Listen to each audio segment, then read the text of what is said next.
2006 പുറത്തു വന്ന the devil wears Prada എന്ന സിനിമ ടോക്സിക് ആയിട്ടുള്ള വർക്ക് കൾച്ചർ പശ്ചാത്തലമാക്കിയിട്ട് വന്നിട്ടുള്ള ഒരു സിംപ്ലിസ്റ്റിക് കോമഡി ഡ്രാമയായിരുന്നു. പ്രധാന കഥാപാത്രമായിരുന്ന ആൻഡി സാക്സ് സ്വന്തം പ്രയോറിറ്റികൾ തിരിച്ചറിയുന്നതായിരുന്നു ആ പടത്തിന്റെ ക്ലൈമാക്സ്. ആൻഡിയുടെ ബോസ് ആയിരുന്ന മിറാൻഡ പ്രീസ്റ്റ്ലി ഒരു നിമിഷം ക്യാരക്ടറിൽ നിന്നും മാറി ആൻഡി എടുത്ത തീരുമാനത്തെ ചിരിച്ചുകൊണ്ട് അക്നോളജ് ചെയ്തത് ആ സിനിമയ്ക്ക് ചെറുതായിട്ട് വേറെ ഒരു ഡയമെൻഷൻ കൊടുത്തിരുന്നു. സംവിധായകൻ ഡേവിഡ് ഫ്രാങ്കിലും അദ്ദേഹത്തിന്റെ റൈറ്റർ ആയിട്ടുള്ള അലൈൻ ബ്രോഷ് മെക്കന്നയും ആ ഒരു കഥയെ ഒരു 20 കൊല്ലം മുന്നോട്ടേക്ക് കൊണ്ടുപോവുകയാണ്.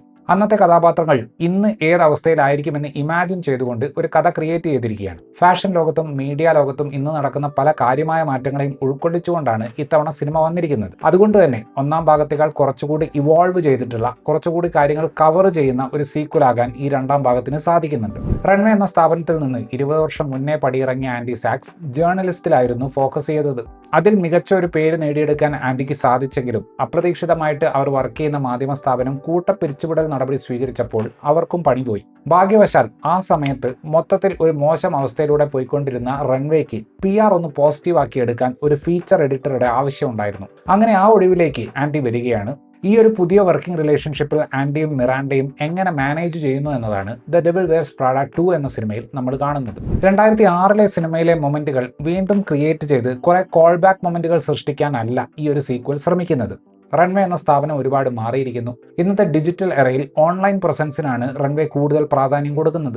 വർക്ക് പ്ലേസ് ഹരാസ്മെന്റുകളും പൊളിറ്റിക്കലി ഇൻകറക്റ്റ് ആയിട്ടുള്ള സ്റ്റേറ്റ്മെന്റുകളും വലിയ കോലാഹലം സൃഷ്ടിക്കുന്ന പുതിയ സാഹചര്യത്തിൽ മിറാൻഡയ്ക്ക് പഴയ പോലെ തന്റെ അസിസ്റ്റന്റുമാരെ മോശമായിട്ട് ട്രീറ്റ് ചെയ്യാൻ ബുദ്ധിമുട്ടുണ്ട്. അങ്ങനെ ഒന്നാം സിനിമയിൽ നമ്മൾ മിറാൻഡയുമായിട്ട് ചേർത്ത് വായിച്ചിട്ടുള്ള പല സ്വഭാവ സവിശേഷതകളും ഇത്തവണ നടക്കില്ല എന്നത് ഒരുപാട് ഹ്യൂമറുള്ള മൊമെന്റുകൾ ക്രിയേറ്റ് ചെയ്യാൻ തിരക്കഥയെ സഹായിക്കുന്നുണ്ട്. തമ്മിൽ കണ്ടുകൂടാത്ത ഒരു റിലേഷൻഷിപ്പുള്ള ഈ കഥാപാത്രങ്ങളുടെ ഇടയിൽ ഒരു സിസ്റ്റർഹുഡ് ഉണ്ടാക്കിയെടുക്കാൻ ഈ രണ്ടാം ഭാഗത്തിന് സാധിക്കുന്നുണ്ട്. ഒരു വോക്ക് നെറേറ്റീവ് ഉണ്ടാക്കിയെടുക്കാൻ ഫോഴ്സ് ചെയ്ത് ക്രിയേറ്റ് ചെയ്തതുപോലെ ഈ ഒരു പുതിയ ഡൈനാമിക് കാണുമ്പോൾ തോന്നില്ല.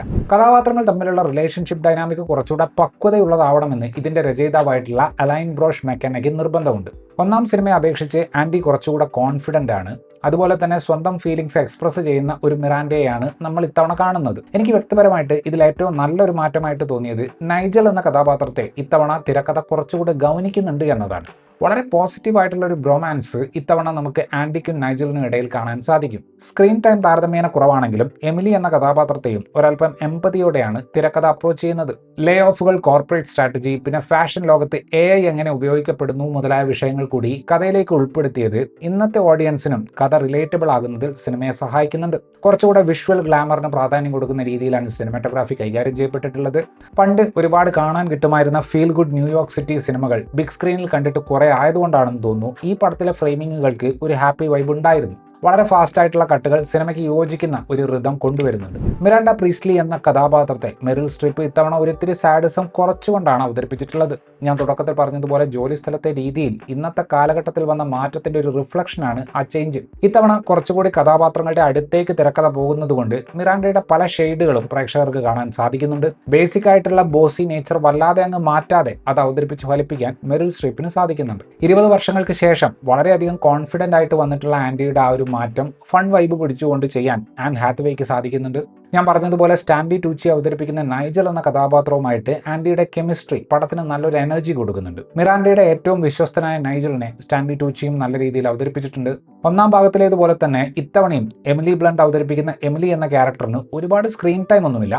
പക്ഷേ ആ കഥാപാത്രവുമായിട്ട് അസോസിയേറ്റ് ചെയ്തിട്ടുള്ള ഒരു കോമിക്കൽ എലമെന്റ് പുള്ളിക്കാരി വളരെ വൃത്തിയിൽ സ്ക്രീനിൽ അവതരിപ്പിച്ചിട്ടുണ്ട്. പിന്നെ കഥയിൽ മൊത്തത്തിൽ ഒരു ഡ്രാമ കൊണ്ടുവരാൻ ഈ ക്യാരക്ടറിനെ തിരക്കഥ ഫലപ്രദമായിട്ട് ഉപയോഗിക്കുന്നുണ്ട്. ബ്രിഡ്ജറ്റനിലുള്ള സിമോൺ ആഷ്ലിയാണ് ഇത്തവണ മിറാൻഡയുടെ അസിസ്റ്റന്റ്. കാര്യമായിട്ട് ഒന്നും തന്നെ ചെയ്യാനില്ലാത്ത ഈ ക്യാരക്ടർ ഒരുപക്ഷെ മെറിൽ സ്ട്രിപ്പിനൊപ്പം കുറച്ച് ദിവസം സ്പെൻഡ് ചെയ്യാൻ വേണ്ടി പുള്ളിക്കാരി ചോദിച്ചു മേടിച്ച റോളായിരിക്കാം. കെനത്ത് ബ്രന, ലൂസി ലൂ എന്നിങ്ങനെ മറ്റു ചിലരും കൂടെ കുറഞ്ഞ സ്ക്രീൻ ടൈമിൽ സിനിമയിൽ വന്നു പോകുന്നുണ്ട്. ഈ പടത്തിന്റെ അവസാന ഭാഗത്തേക്ക് വരുമ്പോൾ ഒരു പരിധിക്കപ്പുറം സിനിമ ഇവോൾവ് ചെയ്യുന്നത് മനഃപൂർവ്വം അവർ തടയുന്നത് പോലെ തോന്നി. ഒരുപക്ഷെ ഒരുപാട് പുതിയ ഐഡിയകൾ പ്ലേസ് ചെയ്യുന്നത് ഫ്രാഞ്ചൈസിന്റെ സിംപ്ലിസ്റ്റിക് എസ്കേപ്പിസ്റ്റ് കോമഡി എന്ന സ്വഭാവത്തെ ബാധിക്കുമെന്ന് വിചാരിച്ചിട്ടായിരിക്കും അവർ അങ്ങനെ തീരുമാനിച്ചത്. ഓൾറെഡി എസ്റ്റാബ്ലിഷ് ചെയ്ത കഥാപാത്രങ്ങളെ പുതിയൊരു പെർസ്പെക്റ്റീവിൽ കാണിക്കുകയും അതിനൊപ്പം രസകരമായിട്ടുള്ള ഒരുപാട് കൗണ്ടർ ഡയലോഗ് ഹ്യൂമർ പ്ലേസ് ചെയ്യുകയും ഒക്കെ ചെയ്യുന്ന ദ ഡെവിൽ വെയർസ് പ്രാഡ 2 ആകെ മൊത്തത്തിൽ രസകരമായി കണ്ടിരിക്കാവുന്ന ഒരു സിമ്പിൾ കോമഡിയാണ്.